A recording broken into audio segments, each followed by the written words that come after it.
I know this is an odd choice to make from forcing games to fight head-to-head, even if little cartridges fighting wasn't bizarre enough, but I swear it will all make sense soon.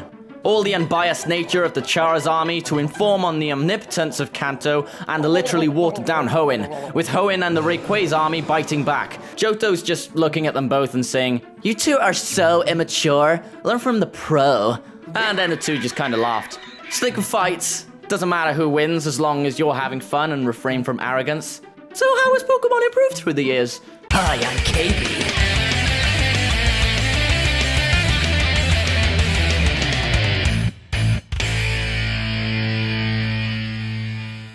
Merry Christmas, everyone! I just came out of the shower. Actually, this video has nothing to do with Christmas at all. 1 second. Quack! Whether or not it has anything to do with Christmas or not, I think you should get yourself and your kids Pokemon Omega Ruby and Alpha Sapphire this Christmas, and a very wonderful Christmas it shall be. Not actually being paid to sponsor it at all, I just think it would be a nice treat. And you also get to see how well a game stacks up in 3-in-1. Through the years of the first games to emerge through each generation setting in stone what that era is going to stand as in terms of battling and style, the remakes have usually come in between and built upon that to further expand on the originals you know and love. And I might get kicked for saying this, but I don't know, will I? But I remember someone saying to me ages ago that there's no way that the remakes of Gold and Silver can be better than the originals. What? I respectfully disagree. If there's anything the remakes have done, they've modernized the playstyle and kept them up to date while modifying the gameplay to fix even the tiniest issues the original games had. Besides from keeping Lance's Dragonites underleveled. But there'll be more of that when this all starts rolling. So I don't think there's much more of an introduction here. Well, the games in question are Pokemon FireRed and LeafGreen, HeartGold and SoulSilver, and the recent Omega Ruby and Alpha Sapphire. And they've all done their bits, recycling, to provide more light onto the wonder of what this would look like on this console. So it's time to explain this whole process chronologically. And hurry up with these 3DS ROM hacks, you hackers. I want to make the game even harder. Story! I can't wait to get through the Molten Arctic Kingdom riding on horseback, defeating the Equestria Angels by firing arrows from my abdomen. It's Pokemon. The story's as easy as it gets. Fine. What did each game do to expand upon their original counterparts? In FireRed and LeafGreen's case, all was really left as was, except for the additional side quest and post-game that sparked off the age of where Pokemon would get more from what to do after becoming champion. The main story to start off with, the simple go out, battle a rival, complete the Pokedex, get the gym badges, have the white hand scratch your back, and defeat the crooks who hire a guy who doesn't even bother to pick up something crucially dropped. You could describe it to be the most bare bones the series will ever be, and thus, you know what to expect from it. Maybe except from the rival plot twist, which has been called one of the best battles in the series, which has inspired me to always build my team to act as its counterpart. A Crobat for Pidgeot. Oh, my mistake, we can't bloody use that yet! Fine, Aerodactyl! A Nidoking for Rhydon, a Gengar for Alakazam, a Victory Bell for Exeggutor, a Ninetales for Arcanine, a Lapras for Gyarados, and a Ghost for Starter. That'll freak him out. The said side quest involved the shifted location of Moltres because, really, having a random legendary in the middle of an assumingly chilly cave deemed odd. Don't tell Gen 5. And so we'd get a fetch quest which Pokemon makes standard game time. Other RPGs should make notes. We get some faint foreshadowing from Team Rocket, only to meet them again in the post-game. And speaking of which, Celio, who asked you to fetch the Ruby last time, now wants a Sapphire. So it's up to you to take it back from Team Rocket as you explore what second generation has to offer. I say that because second gen is the one I barely talk about. This is one of those stories that Pokemon always loves to take to comfort zone formula when it comes to the whole goose chase scenario, where they have you chasing someone or something for ages until it's all over, like a wasting game of tag. But nevertheless, these two games always gave something a lot more to exhibit through giving Lorelei more of a compassionate side and showing how much Team Rocket persevered with the absence of their leader. Then you go back to the Elite Four, and that amazing amnesia plot strikes again like it has in many other franchises, where the Elite Four forgot that you were even champion. I think that would be quite bad if shops started doing that. Hello, I was wondering if I could pay by card for your product. A card?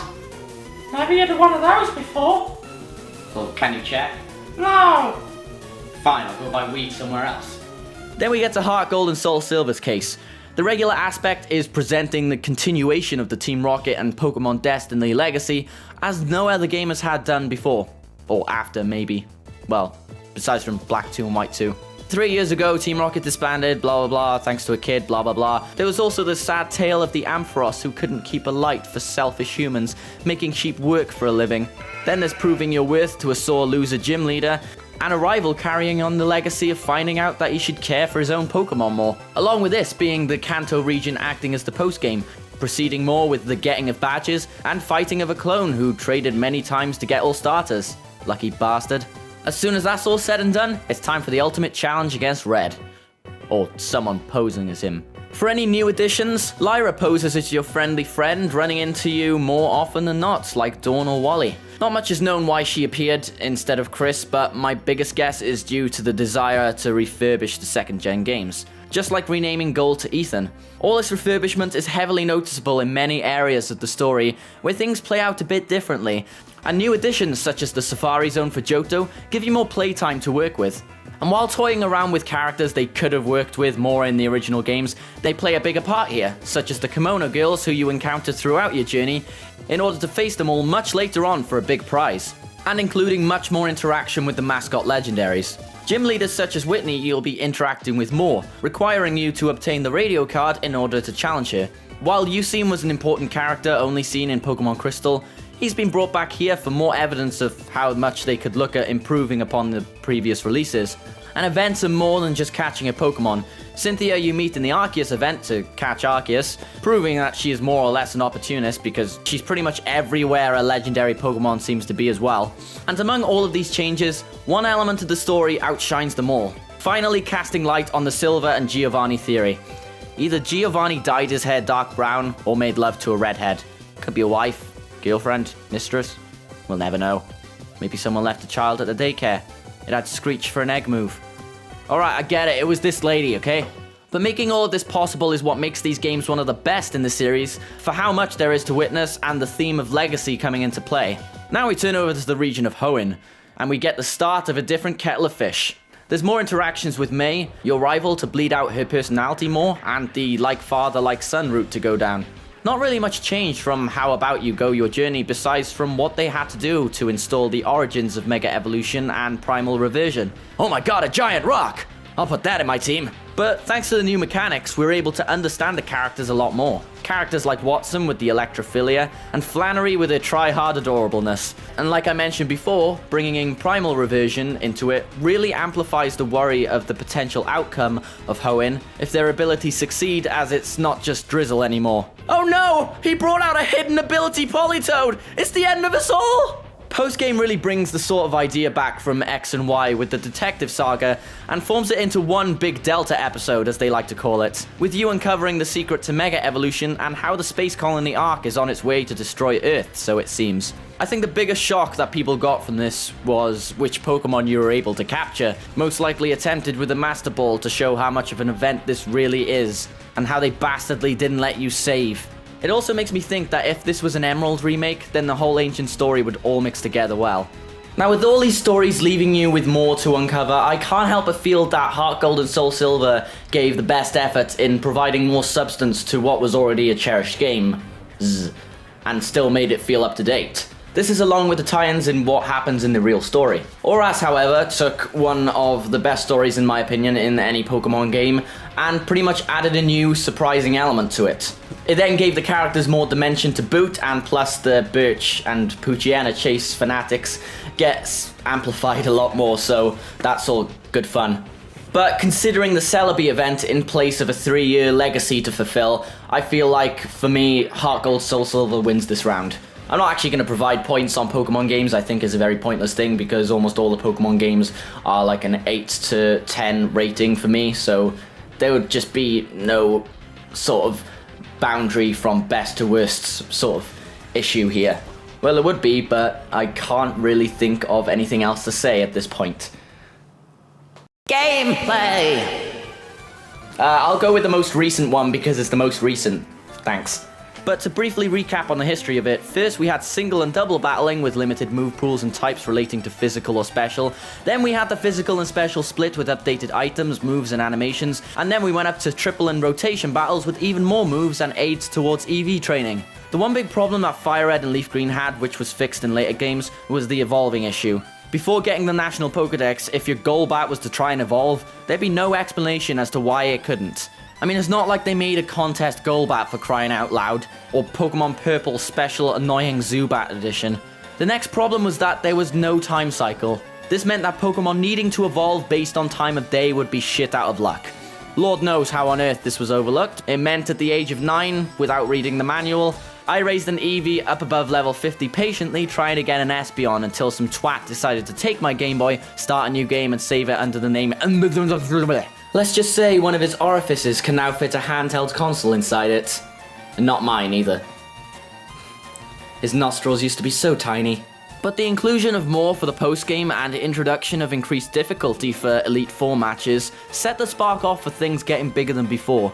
I remember going back to the Elite Four and being incredibly surprised at what I was going up against. My rival in possession of a Tyranitar. I guess I need you for this one, Eevee. There's also the help option, but there's really not much use for it. It's the most pointless thing I've ever seen in a Pokemon game. I think it's best using my black hole bag to store my Teachy TV in. When it came to HeartGold and SoulSilver, we had that physical and special split we were definitely craving that would separate the brutes from the intellects. And my Piloswine was finally able to evolve into Mamoswine. Hey! Not just that, but all of the menu and everything was updated to be mixed in with the Pokegear, so that Joey can tell you all about his medium rare Rattata, and that other cool trainer can tell you all about how your last match was a fluke. With FireRed and LeafGreen setting the rematch clause off with a bang, this game does more than that and optimizes trainers to make them stronger than before. They still didn't give Karen a Tyranitar though, and they kinda made Red weaker with that Lapras as well. Although it's something that really can't be helped because I don't think he would have known about the Espeon yet. And with all this stuff mixed in, it makes it all the more better for minigames such as Fetch and the Farfetch'd pretty nifty.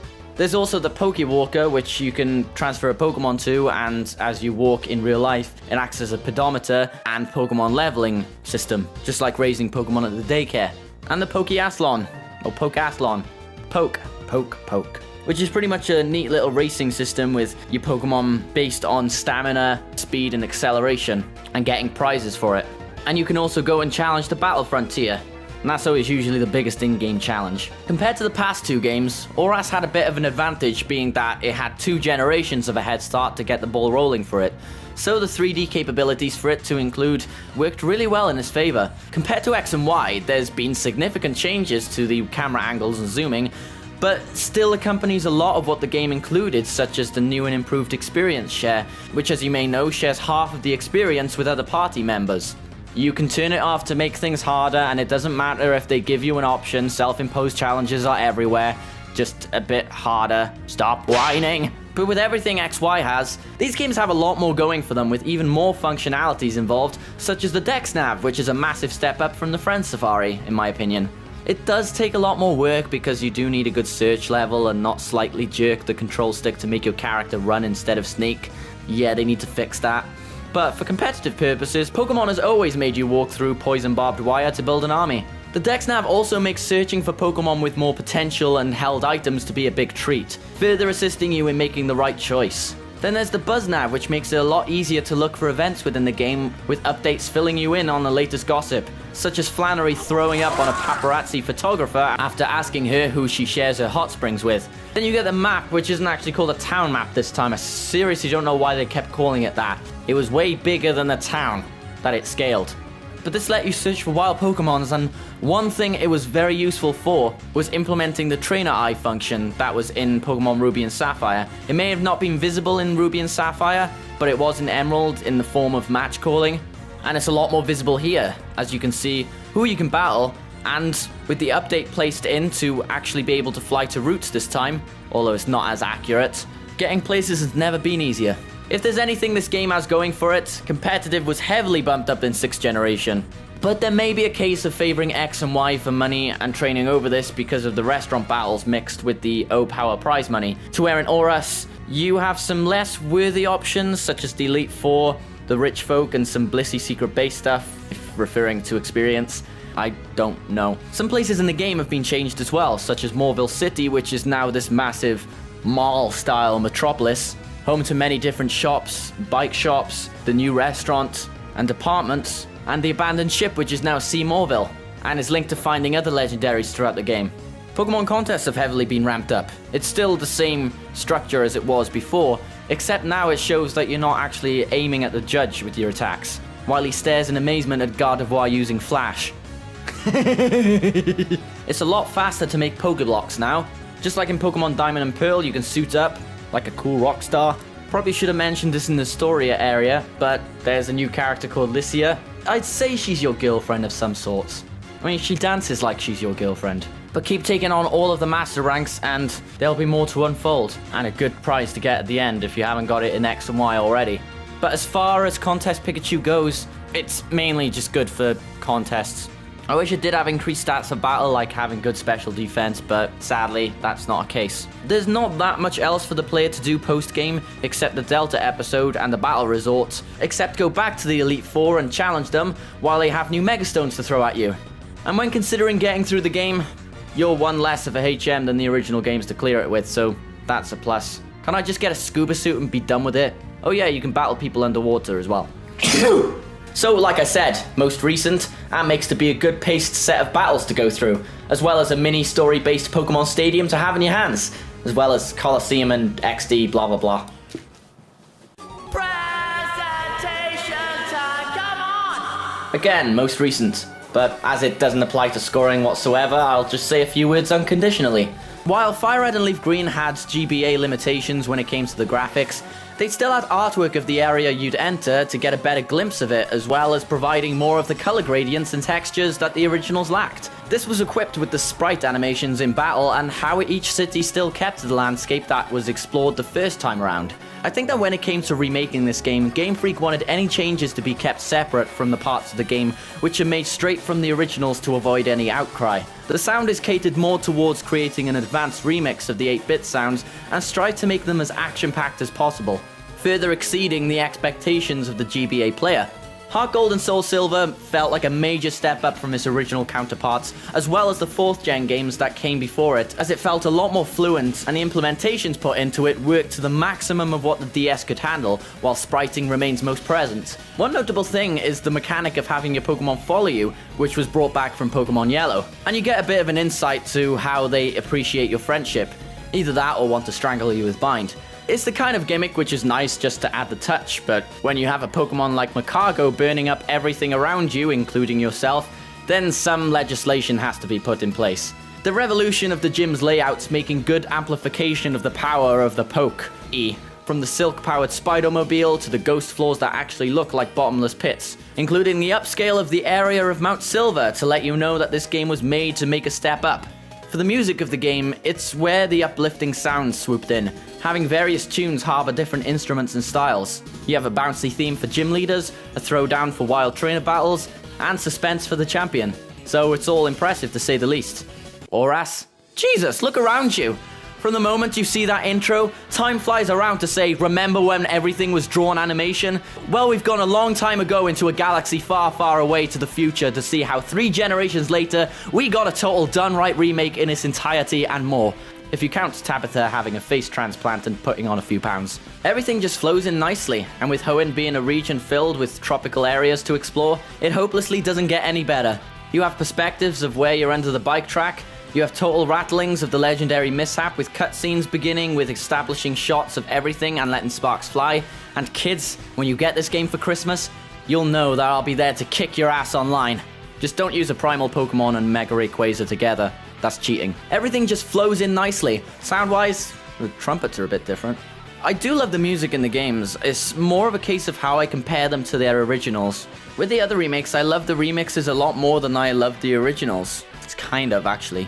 But it's like I mentioned in another video, which I can't remember specifically, the GBA era of Pokemon had such a great way of arranging its music that a lot of it just suited my preference really well, such as the Elite Four music or Shoal Cave, although my exceptions include the legendary music, rival battles, Reggie's battle, Route 104, evil team battle music.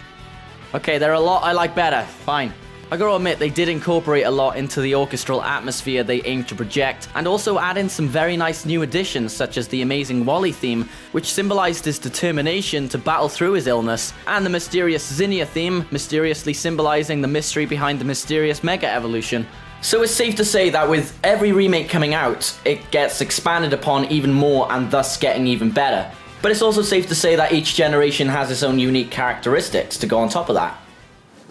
So, in my conclusion to this whole video, I would say if you're looking for something that's more post-game, then I would suggest going for Pokemon HeartGold and SoulSilver, as well as if you like the story in it as well. But if you're going for something that's more up-to-date and has a lot from what you can embrace from it, as far as the presentation goes, then I would go ahead and say ORAS, definitely. As well, if you're looking for more online, ORAS again. But even with that said, every Pokemon game has its own experience to try out. Even 1st gen, 2nd gen, 3rd gen, 4th gen, 5th gen, and 6th gen. So many generations, and it would be a waste to just skip ahead. Although that's kind of what 5 tried to do, tried to reinvent itself. Nothing wrong with that, at all. I mean, played it and liked it. So I hope you enjoyed this video. If you did, then be sure to leave a like, comment, and subscribe.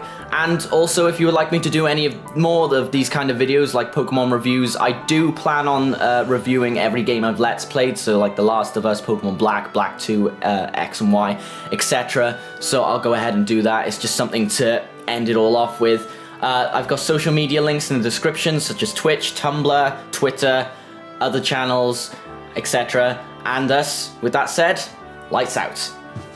And I said ages ago that I'd be doing music countdowns, but I just never gotten around to it. So hopefully, good structure implied with doing top 10 Mastodon songs.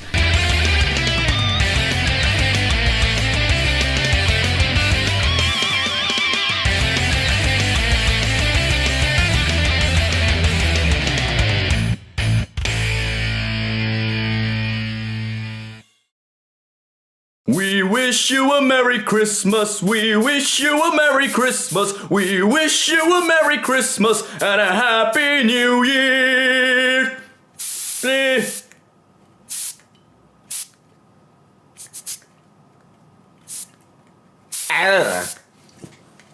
Oh, the cats have been woken up.